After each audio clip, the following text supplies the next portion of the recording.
그러면서 뭔가 이제 중국에 조금 더 고립되는 듯한 그런 모습이 또 하나 이제 포착이 돼가지고 이런 내용을 좀 살펴봐요. 사우디아라비아도 되게 중요한 국가고 우리 인도도 되게 중요하다고 여러 번 말씀드렸었잖아요. 근데 인도가 영국이랑 이제 FTA를 체결합니다. 인도의 FTA는 얼마나 대단한 이슈냐 하면은 인도는 전통적으로 보호무역을 되게 중요시하는 국가예요. 근데 얘네가 자유무역으로 전환을 했다는 거죠. 그것도 영국이랑 함께. 그래서 영국과의 관세를 없애버렸습니다. 그러면 미국의 회사가 인도에다 공장을 지어가지고 영국에다 팔 때 관세가 없는 거예요.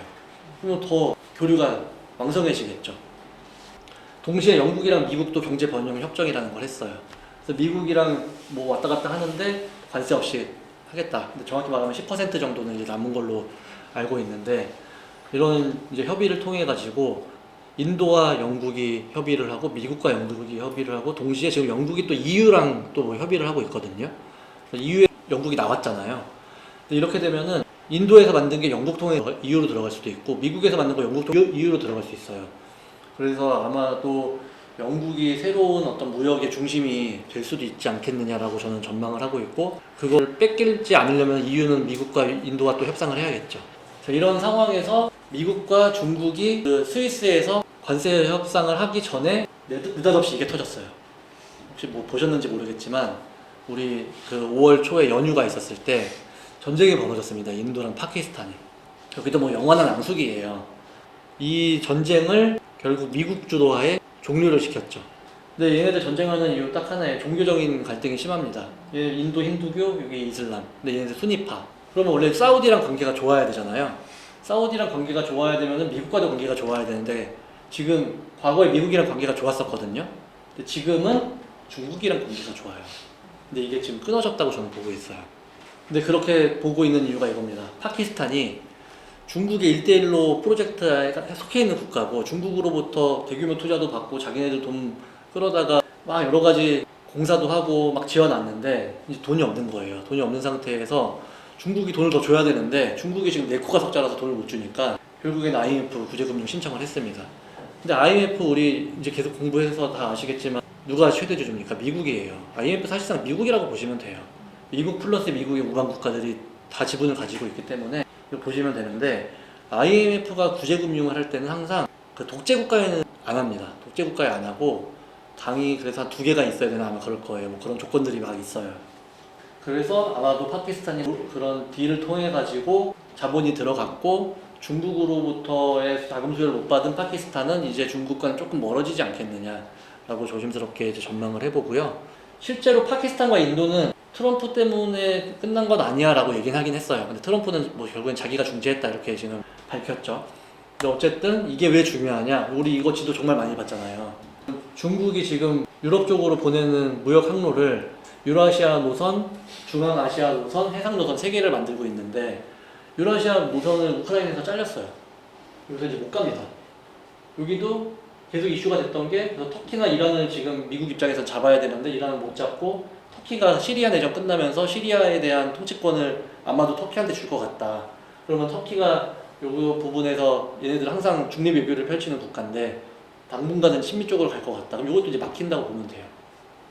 이런 상황에서 해상만 남았는데 파키스탄을 또 미국이 지원을 하게 되면서 미국의 영향력을 좀 더 받게 되는 상황이 만들어지지 않겠느냐. 그러면은 이런 거예요. 지금 미국은 러시아랑 독일 사이에 노드스트림 2라는 가스관을 만들고 완공되는 순간에 갑자기 전쟁이 터졌어요. 그러면서 그 가스관 만들어 놓고 쓰지도 못했어요. 돈은 돈대로 쓰고선 개발해놨는데 아무것도 못 쓰는 거예요. 지금 이 국가들이 다 그런 상황이 만들어져서 아마도 중국이 많은 돈을 쏟아 부어가지고 1대1로 개발을 시도를 했으나 써먹지도 못하고 부산될 가능성이 생겼다, 그렇게 보고 있고, 그래서 지금 저쪽 우측에 보시다시피 미국 중심으로 중국을 다 지금 둘러싸고 있는데 중국의 근처에 있었던 협력하던 국가들이 다 미국 쪽으로 이제 돌아서는 듯한 모습을 보이고 있기 때문에 중국이 조금 힘들어 보인다. 그리고 나서 관세 협상이 이루어졌죠. 미국이 이제 145%까지 올렸었고 중국은 115%까지 올렸었어요. 그러다 보니까 이제 시장이 발작을 했었고, 그리고 우리는 미국은 10%만 올려도 재정 적자가 완화가 되기 때문에 뭐 10% 정도 선에서 하지 않겠느냐라는 이제 전망을 좀 했었는데, 그렇기 때문에 10% 위로는 저건 협상 카드다 이렇게 보고 있었던 건데 실제로 이제 다시 미국은 중국에 대해서 30%까지 낮추는 유예를 하는 그런 기간을 갖기로 했고, 그런 이들이 중동 협상이나 그 파키스탄과의 이런 일들이 터지면서 협상을 하면서 정리가 된 게 아닐까. 그래서 뭐 일각에서는 중국이 조금 더 우위를 점하는 듯한 뭐 표현도 많이 쓰고 있지만, 팩트만 놓고 봤을 때는 저는 아무리 봐도 미국이 많은 걸 얻어갔고 중국은 많은 걸 잃었다, 이렇게 이제 평가를 합니다. 근데 여기서 이제 주목해봐야 될 내용이 뭐냐 하면은 이거예요. 이건 이제 우리가 공부를 해야 되는 내용이잖아요.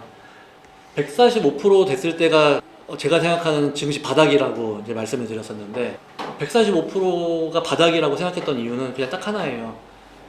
중국이 더 이상 대응하지 않을 거야 그랬잖아요. 의미가 없어 라고 했잖아요. 그러니까 만약에 200%, 300%까지 올라간다라고 하면 더 떨어지고 그때가 바닥이겠죠. 근데 145%까지 미국이 올릴 이유가 없어져 버렸어요. 중국이 더 이상 반응 안 할 거라고 했으니까. 그러니 저때가 저는 바닥이라고 생각하는 거고, 시장에는 145%의 관세가 적용되지 않았지만 145%가 적용될 걸 예상을 해가지고 계산이 돼서 다 반영이 됩니다. 그러니 경제 위기가 올 수도 있네 하고선 다 폭락을 한 거예요. 30%씩.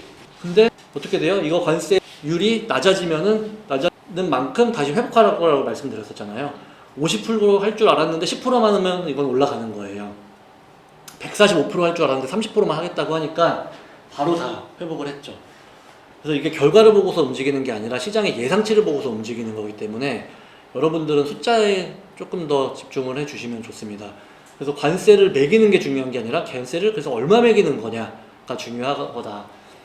그래서 뭐 지금 다 회복한 상태인데, 만약에 이 상황에서 협상이 끝난 게 아니지 않습니까? 90일 유예한 거잖아요.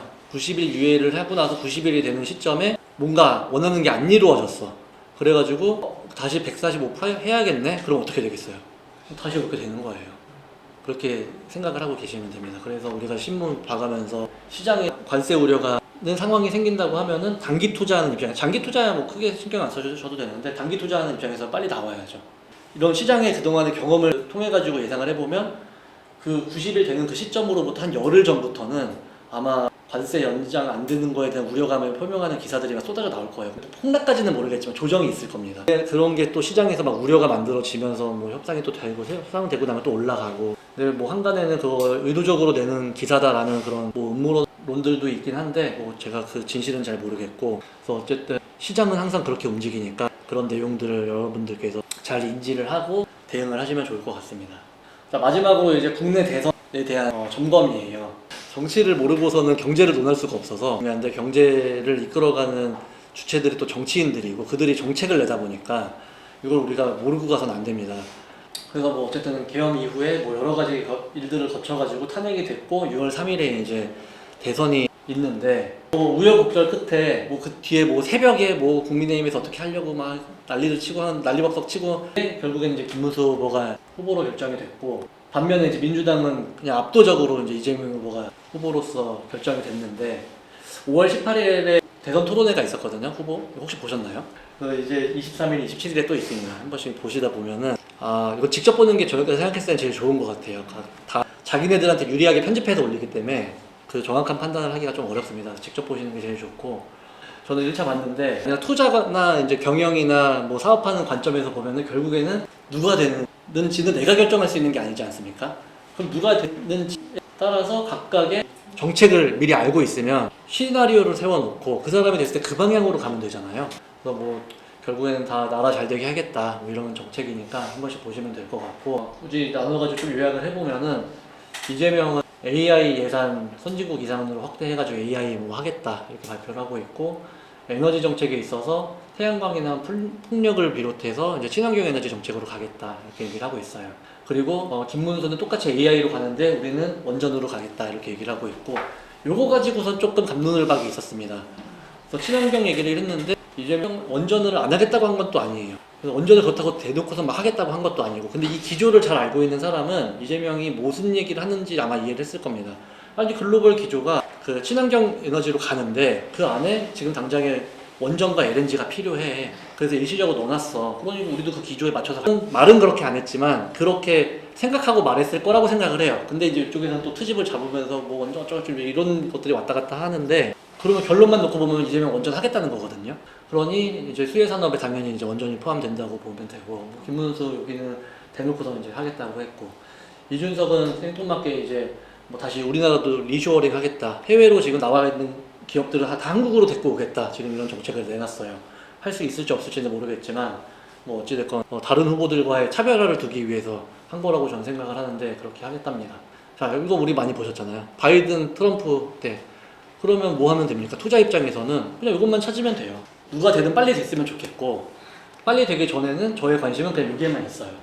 근데 이거 봤더니 결국에는 이거예요. AI 방산 원전 조선. 기존의 글로벌 트렌드에 이 어떤 대통령 후보가 대통령이 되든지 따라갈 수밖에 없다. 그럼 이 시장은 계속 간다. 라고 이제 결론을 내려볼 수가 있겠습니다.